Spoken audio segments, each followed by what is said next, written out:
Powered by the Inside the Birds podcast. Now, live from inside the Matt Black Kia Studios. This is Football at 4. Football at 4 is powered by the Inside the Birds podcast, and it is brought to you by PropSwap, America's sports betting marketplace. Sell your sports bets and take your profit. Find out how.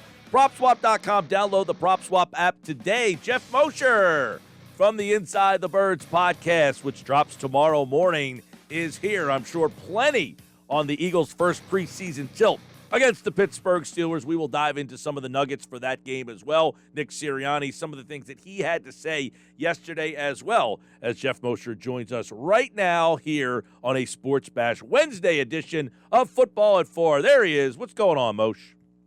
Mike, how are you this day? I'm doing well, man, and it's nice that tomorrow night football is back essentially in the city of Philadelphia. We got a little taste at the stadium Sunday night, but here they are tomorrow night, and we now know that we will see Jalen Hurts. We had talked Monday if we thought we would see him. We are going to see him. He will run with the ones. Flacco will go with the twos, and Mullins will go after that. No surprise there, but I guess the question will be, what do we expect to see from Hurts? A very vanilla scale down, or do they want to see what he can actually do?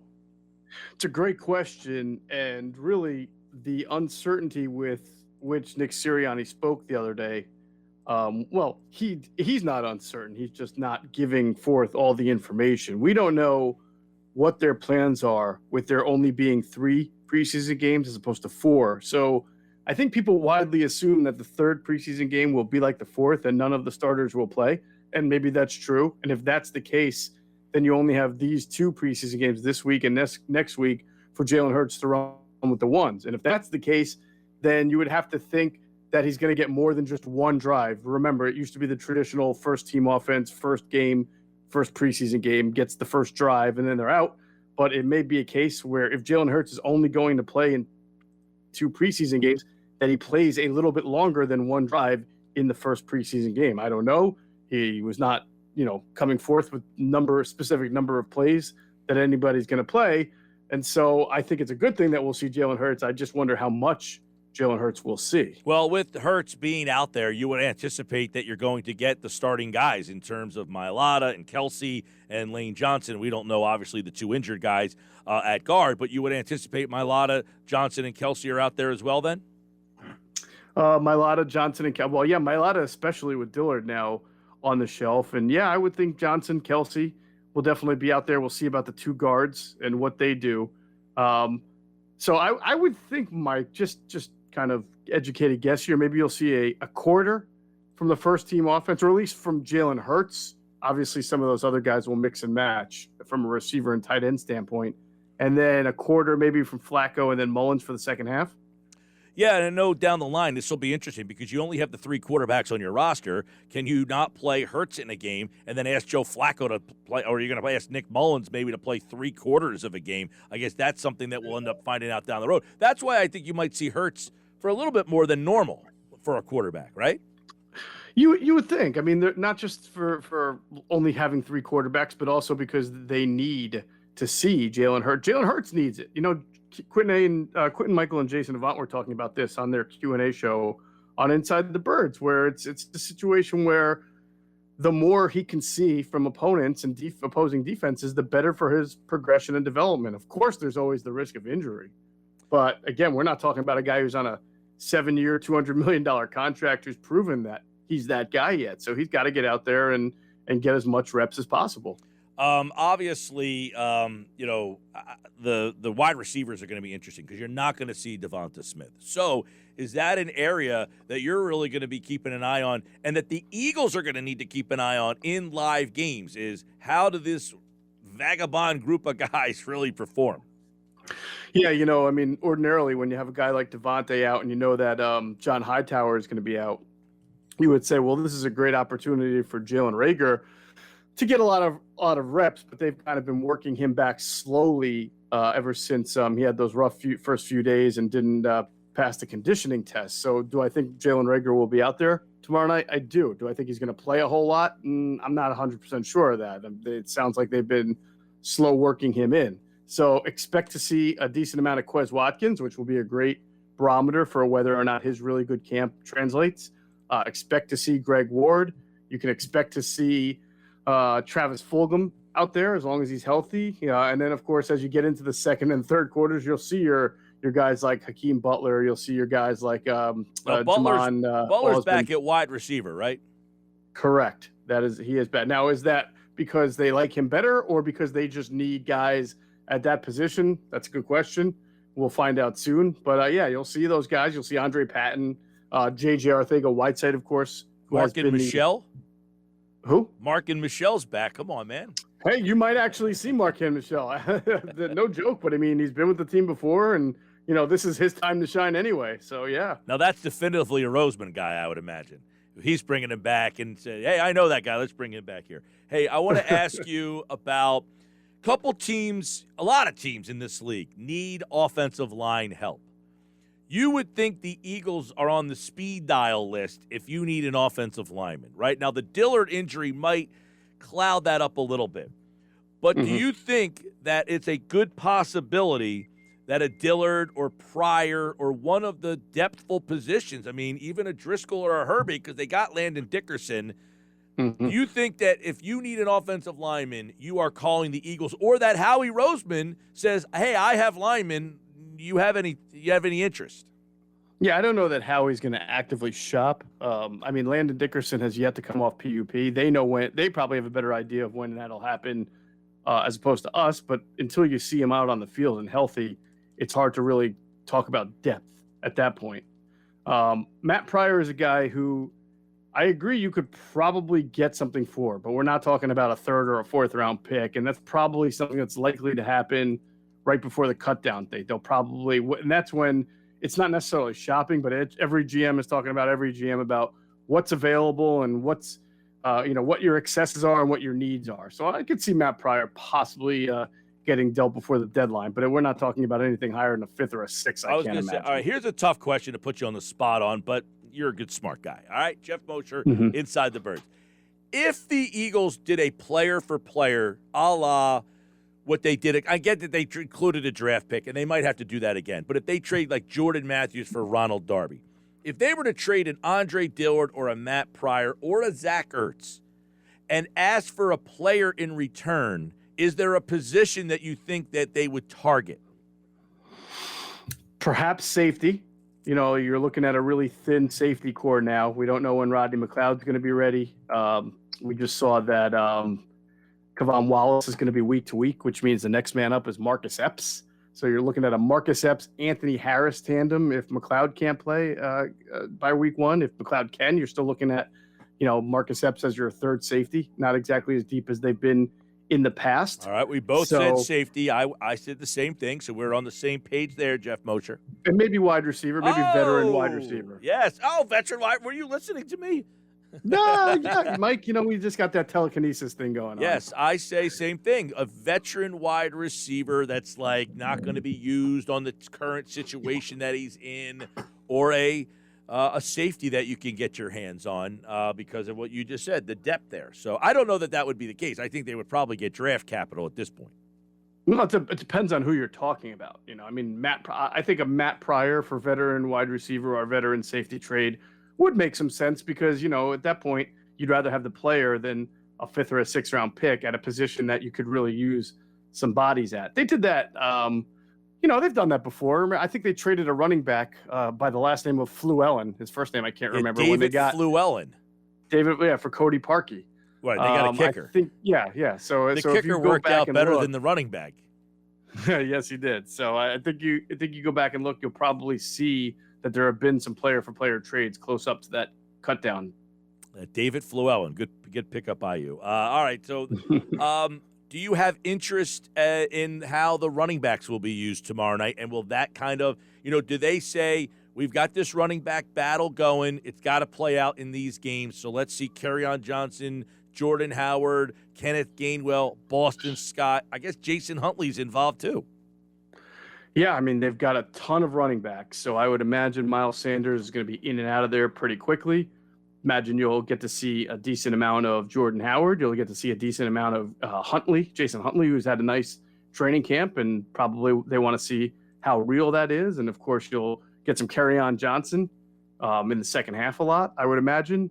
And did I say Kenneth Gainwell? I think I said Kenneth Gainwell, but obviously you want to see what the rookie can do as well. I think, Miles Sanders of all of the backs will probably be in and out the quickest, and then those other four will be rotated in and out of there, and some will get obviously. I would look for the Huntleys of the world and maybe the Kerryon Johnsons to get a good number of carries to see where they're at.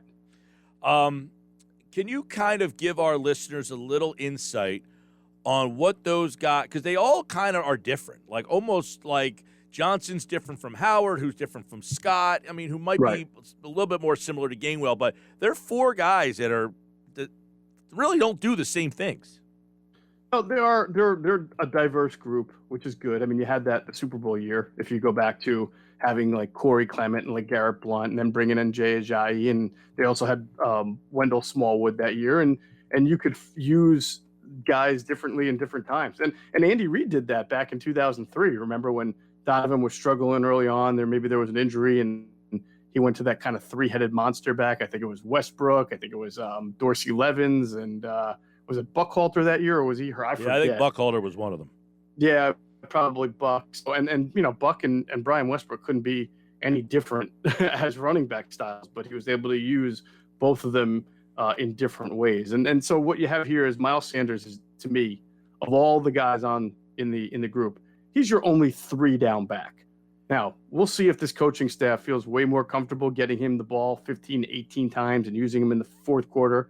When I say 15, 18, I mean rushes. Like when you're winning a game and you want to like start to run the clock out a little bit, do they get him the ball? But he really is their only true three down back. Jordan Howard, who's at a really nice camp, and who I didn't even know this until the Q&A came out. Jason Vaughn apparently knew that Deuce Staley loved Jordan Howard. Deuce Staley really thought the world of Jordan Howard, why they kept bringing him back and why he's back now, and you've seen him have a nice camp. He's not necessarily a three down back. He doesn't catch the ball really well, but he's a nice downhill runner, and he's great at pass protection, and he can catch the ball on a dump off every once in a while. If Miles Sanders were to get hurt and you needed a feature back, Jordan Howard can step in and be that guy because he's been that guy. So that's kind of his role. He's the backup running back to Miles Sanders right now, but if Miles gets hurt, he can be your number one. Gainwell is a guy who can come in and catch some passes here and there and be a special teamer, kick return, maybe punt return, we'll see. And then also you'll try to get him on the field occasionally to stress the defense with the pass catching abilities. Those are, and of course, Boston Scott also has that change up back ability, special teams ability. Some might say you can't have room for both, but I think you can because you can keep four running backs. Huntley, to me, is a guy who gives you kick return acumen. He really struggles in pass protection. That's an area he has to come along in. So it's great that he can catch the ball, but you're not going to have him in a whole lot of pass formations if all he can do is catch and he can't stay in the pass protect. And also when he runs, he tends to bounce it to the outsides a little bit more than usual. So he's got a lot to prove this preseason about improving pass protection and improving his vision as a runner. Yeah, I think that's an interesting one to watch, that running back, to see what Sirianni, who he favors, what kind of style of back, because I think that'll tell you a lot about his offense, what he's looking for from that spot. And then I guess the tight end stuff will be fluid and interesting. From what I've been understanding, you've been up there, is that Hurts has looked good throwing the balls to the tight ends, not as good throwing the balls to the wide receivers on the outside. Yeah, that kind of depends on what day it was. I mean, earlier in camp, it looked like there were times where he was having difficulty being consistent, getting the ball to tight ends. But that's camp. That's defenses. I mean, that being ahead of the offense, it's a mixed bag. I think these preseason games will give a good idea. I know there's been some talk about how he's not the tallest guy, Jalen Hurts, at like 6'1", I think he is on his best day. So he may not see the tight end as well as he sees the outside receivers. I don't know if that's true or not. Only he can, as far as having the tall offensive lineman in front of him. But I think that's what these games are for, to see how well he can distribute the ball and how well he can see the open targets. Right. I think Hurts is going to be fun to watch tomorrow. We'll see how he uses them. Is it going to be vanilla, or are they going to let him kind of go in the offense for a series or two? Then on the defensive side of the ball, I'm really interested to see, I know it sounds kind of weird, but the linebacker spot, because I'm interested with that whole – all right, so the unofficial depth chart comes out yesterday. They make Gennard Avery as the starting Sam, which they don't really use a starting Sam all that much. So what is the role of the Sam in this defense? Yeah, that's a good question. I think we're going to find out. I think that role is amorphous. And in some situations, I think it's going to be as a stand-up pass rusher, like when Gennard Avery's on the field. But in other times, when you're 3rd and 6 and you're in nickel, I wouldn't even worry about Mike Will Sam. I would just worry about how many linebackers are you in 2 linebacker nickel, or are you in 1 linebacker dime? And I imagine if you're in 2 linebacker formations, it's going to be Eric Wilson. And you would think, again, we're talking about not rushing the passer with that second linebacker. It'll be a guy like Alex Singleton, as long as he can, guy's fresh off the COVID list. He's got like 1 or 2 practices under his belt. Now he's got to get into a preseason game. We'll see. We have a lot to learn about his fit in the defense, sort of. But we also know that when you look at this group of linebackers, based on what you've seen in the past, Alex Singleton probably belongs on the field somewhere. And if Jonathan Gannon's a good defensive coordinator, he'll figure that out and how to get Alex Singleton there, because he just doesn't have that many other great options. Davion Taylor on the shelf, Jacoby Singleton on the shelf, and Sean Bradley really not meant for that kind of a role. TJ Edwards is the guy to watch, Mike. That's a guy who has gotten some interesting run in the nickel while some other guys have been hurt. Last year, he lost a lot of weight to try to improve his coverage. Didn't really get the opportunity because Duke Riley did, alongside Nate Gary to start with, and then Alex Singleton. He worked hard this offseason. I thought he looked good in his stretches of camp, so you can't eliminate him from contention for a roster spot, or maybe even in that nickel package. Yeah, I'm kind of disappointed we're not going to see Taylor. I didn't have a lot of expectation for Taylor, which is why I'm kind of surprised at what we heard. Because I think most people thought you wasted a 3rd-round pick on a guy who's never going to be a part of your defense, right? Was that the anticipation? Well, I think people thought that, listen, whenever you draft a guy, you have no idea. But obviously the feedback we got and reported on Inside the Birds was that most of the league saw this guy as a project, a 5th, 6th, 7th. Some even didn't even have him draftable because of his lack of experience playing linebacker, even at the college level. So they felt as he was a big project. So obviously year 1 was a loss for him, but I think a lot of people were hoping that year 2, new staff, new development, that you would at least get the opportunity to see him learn and compete for a spot in that nickel or dime package. Hey, Jordan Myelata didn't play a lot of football. We all seem to like him. Right. So what's unfortunate about this injury. And with Jordan Myelata, you had to wait several years because of the back injuries. So, does lightning strike twice here? I don't know. But obviously it's not helping Davion Taylor. And it's not helping special teams. He would have been a core special teamer. And if anything, all that speed and athleticism, if it couldn't translate to defense yet because he was still learning it, it should have been able to translate to special teams. But for now, that's been shelved until he's healthy. All right, tomorrow night right here on 97.3 ESPN, Eagles and the Steelers. You can hear all the action. Mel Reese, Mike Quick. The kickoff at 7:30, and, of course, football at 4 tomorrow. Adam Kaplan will give us all the insight you need for tomorrow night's game. But it seemed there wasn't a lot of surprises on that depth chart. The only thing, I guess, was they had Myelata and Dillard as the starting left tackle. We now would imagine that Dillard will be out probably for the next couple of weeks, so that would put him way behind in that, even if it was a battle. Ertz and Goddard are both listed as the starters. Sweat and Barnett are both listed as the starters, so they're not ready to really name anybody there, it seems. But not a lot of surprise. No surprise at all, I would imagine, for you either on the first unofficial depth chart. No surprises. I'm never surprised by the depth chart because I know that it's the PR staff that fills it out. Yeah. So I also don't put a whole lot of stock into it. All right. Well, Geoff Mosher and the Inside the Birds podcast tomorrow. The new edition comes out 6 o'clock. Yes, sir. A.M. All right. There you go. Geoff Mosher, Adam Kaplan tomorrow with another edition of Inside the Birds. And Adam Kaplan's here tomorrow. Andrew will be here Friday to recap Thursday's game. And, of course, Geoff, like all guests here on a Football at 4 edition, is powered by the Inside the Birds podcast. All right, pal. Have a great one, Mike. See you.